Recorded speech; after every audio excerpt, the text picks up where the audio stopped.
ஃபங்க்ஷனுக்கு 1 day before ஒருத்தங்க கால் பண்ணி நீங்கள் தான் மெஹந்தி போட்டு விடணும்னு சொல்லியிருந்தாங்க.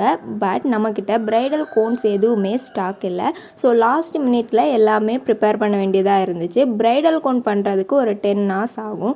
பட் நம்ம ப்ராக்டிஸ் கோன்னா ஒரு 2 hours பண்ணிடலாம். அவசரமாக எல்லாமே ப்ரிப்பேர் பண்ணிகிட்டு இருக்கும்போது தான் தெரிஞ்சிச்சு பைப்பிங் பேக் என்கிட்ட சுத்தமாக காலி ஆகிடுச்சு. லாஸ்ட் மினிட்ல இது கண்டிப்பாக வேணும். ஸோ நான் என்ன பண்ணேன்னா ஆல்ரெடி யூஸ் பண்ண பைப்பிங் பேக்கில் கீழே ஆல்ரெடி நம்ம ஹோல் போட்டிருப்போம். அதை த்ரெட் வச்சு நல்லா டைட்டாக போட்டுட்டு அதை நான் ரீயூஸ் பண்ணிட்டேன். ஸோ இது கூட ஒரு டிப்ஸ் தான். லாஸ்ட் மினிட்ல பைப்பிங் பேக் இல்லாட்டா இந்த மாதிரி ரீயூஸ் கூட பண்ணலாம். பட் நான் இது கம்மி அமௌண்ட்டில் பண்ணனால ஓகே. பட் நீங்கள் நிறைய ஜாஸ்தி அமௌண்ட்டில் பண்ணுறீங்கன்னா இந்த ட்ரிக் ஒர்க் அவுட் ஆகாது, கொஞ்சம் கஷ்டம் தான்.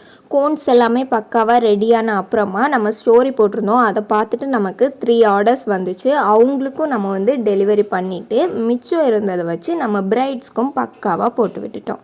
இந்த மாதிரி நேச்சுரலாக பண்ண ஆர்கானிக் கோன்ஸ் உங்களுக்கு வேணும்னா கோல்டி மேக்கப் ப்ரோ இன்ஸ்டாவில் என்னை காண்டாக்ட் பண்ணி புக் பண்ணிக்கோங்க. உங்களுக்கு டெலிவரி பண்ணி விடலாம்.